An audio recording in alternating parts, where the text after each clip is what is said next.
जय श्री राधे राधे, जय माता दी। दोस्तों, कैसे हैं आप लोग? आशा करती हूँ आप लोग बहुत ही अच्छे होंगे। आपके अपने चैनल राधे राधे में आप सबका बहुत बहुत स्वागत है। भाई दूज पर शुभ मुहूर्त सिर्फ 2 घंटे 15 मिनट का है। जाने तिलक करने का सही समय। दोस्तों, भाई दूज जो है कल है, तो इसके लिए हम आज आपको भाई दूज के बारे में जो बता रहे हैं आप ऐसे ही कीजिए। और इसमें 2 कथाएं हम आपको बता रहे हैं जो आप लोग ज़रूर सुनिएगा। इससे आप पे आपके भाई पे आने वाले संकट टल जाते हैं। भाई दूज कार्तिक मास के शुक्ल पक्ष की द्वितीया तिथि को मनाया जाता है। इस बार भाई दूज 23 अक्टूबर गुरुवार को मनाया जाएगा। यह पर्व बहन और भाई के प्रति विश्वास और प्रेम का होता है, जिसे भाऊबीज भी कहा जाता है, भातृ द्वितीया भी कहा जाता है। इस तरह भाई दूज हिंदू धर्म का एक पवित्र और लोकप्रिय पर्व है जो दिवाली के 5वें दिन अंतिम दिन मनाया जाता है। इसे कई स्थानों पर यम द्वितीया के नाम से भी जाना जाता है। इस दिन बहनें अपने भाइयों के माथे पर तिलक लगाकर उनकी लंबी उम्र, सुखद जीवन और सुख समृद्धि की कामना करती हैं, अच्छे स्वास्थ्य की कामना करती हैं। परंपरा के अनुसार बहनें अपने हाथों से अपने भाई को मिठाई खिलाती हैं और उनके माथे पर तिलक करती हैं। उपहार भाई उन्हें उपहार देते हैं। जीवन भर उनकी रक्षा का वचन निभाने का संकल्प भी दोहराते हैं। यह पर्व कार्तिक मास के शुक्ल पक्ष की द्वितीया तिथि को मनाया जाता है। इस वर्ष भाई दूज का शुभ अवसर 23 अक्टूबर गुरुवार को मनाया जाएगा। भाई दूज का शुभ मुहूर्त हम आपको बताएं तो भाई दूज के दिन भाई दूज का कार्तिक मास के शुक्ल पक्ष की द्वितीया तिथि 22 अक्टूबर बुधवार को भाई दूज की तिथि रात 8:16 पर शुरू होगी और 23 अक्टूबर यानी अगले दिन 10:46 पर समाप्त होगी। इसका शुभ मुहूर्त 23 अक्टूबर को दोपहर 1:13 से 3:28 तक रहेगा। इसकी अवधि 2 घंटे 15 मिनट की रहेगी। इस शुभ मुहूर्त में अब बहनें अपने भाई को टीका कर सकती हैं। भाई दूज की शुभ मुहूर्त विधि है जो हमने आपको बताया है। तो भाई दूज के दिन सबसे पहले भाई के तिलक करने के लिए एक थाली तैयार कर लिए हैं। थाली में रोली, अक्षत, नारियल का गोला और मिठाई रखें। इसके बाद सबसे पहले भगवान गणेश की पूजा करें। इसके बाद घर के उत्तर पूर्व दिशा में चौकी बनाएं और फिर लकड़ी के एक साफ पटरे पर अपने भाई को बैठाकर उसका तिलक करें और फिर उन्हें फूल, पान, सुपारी देकर उनकी आरती उतारें और फिर उन्हें मिठाई खिलाएं। इसके अलावा इस दिन बहनें अपने हाथों से बना भोजन अपने भाई को करवाती हैं, जिसे बेहद ही शुभ माना जाता है। भाई दूज की कथा हम आपको बताएं तो भाई दूज के इस त्यौहार से संबंधित एक पौराणिक कथा है। ये कथा मैं अभी सुनाने का आगे आपको जरूर बताऊंगी। पौराणिक कथा के अनुसार कहा जाता है कि भगवान श्री कृष्ण नरकासुर का वध करके भाई दूज के दिन वापस लौटकर द्वारका आए थे। ऐसे में उनकी बहन सुभद्रा ने अपने भाई का स्वागत फल, फूल, मिठाई और दियों को जलाकर किया था। उसके अलावा सुभद्रा ने अपने भगवान श्री कृष्ण का तिलक करके उनके दीर्घायु की कामना की थी। भाई दूज का महत्व दोस्तों, भगवान श्री कृष्ण ने अपने बहन को ये वरदान दिया था उसी समय कि इस भाई दूज के दिन जो भी बहन अपने भाई का तिलक करेगी, उसका स्वागत सत्कार अच्छे से करेगी, उसके भाई की आयु लंबी होगी, उसकी सदा सुरक्षा होगी। ये भगवान श्री कृष्ण का वरदान उनकी बहन के लिए था। तो ये मैंने आपको पहली कथा सुनाई। दूसरी कथा आगे बताती हूँ, लेकिन इससे पहले रक्षाबंधन के त्यौहार की तरह ही बहनों के बीच का प्रेम बढ़ाने वाला है।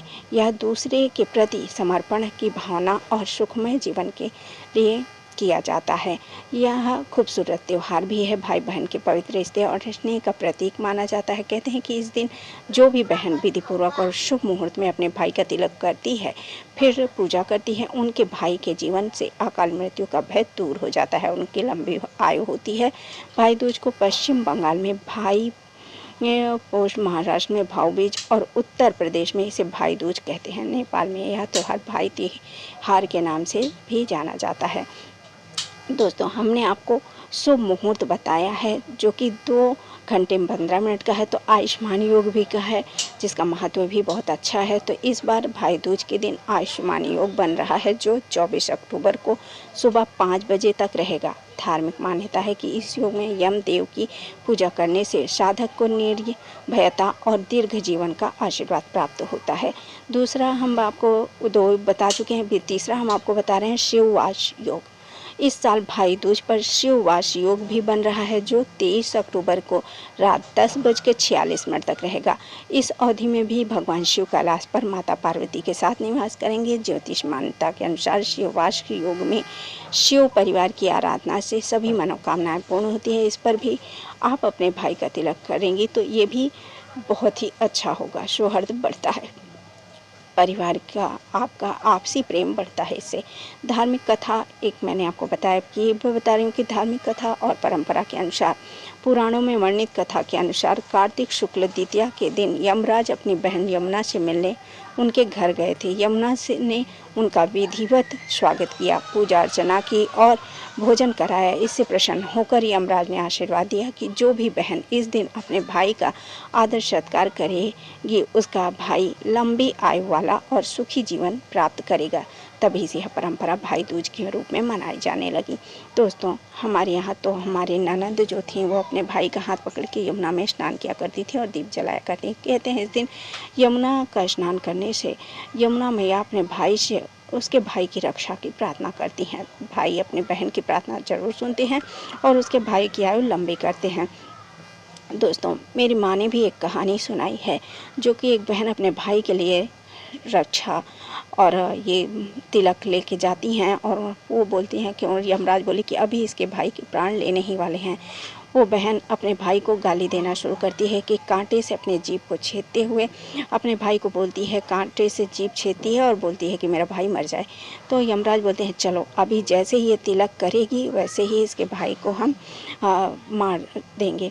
वैसे ही जैसे ही वो तिलक करना शुरू की है, शायद जब होता है मुहूर्त के टाइम पे वो तिलक करती है और तिलक करके भाई की लंबी आयु की कामना करती है। अपनी जीभ को फिर से दागने लगती है और बोलती है कि भाई जिए और मेरी भी उम्र लग के मेरे भाई को ज़िंदा रखें।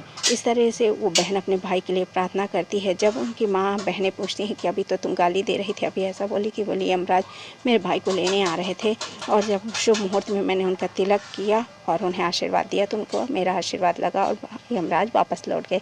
ये मेरी माँ ने मुझे कथा सुनाई थी। दोस्तों, मैंने आप लोगों को सुनाई। अगर ये सारी कथाएँ और ये आपको जानकारियाँ पसंद आए तो लाइक कीजिए, शेयर कीजिए और सब्सक्राइब कर लीजिए। जय श्री राधे राधे, जय माता दी।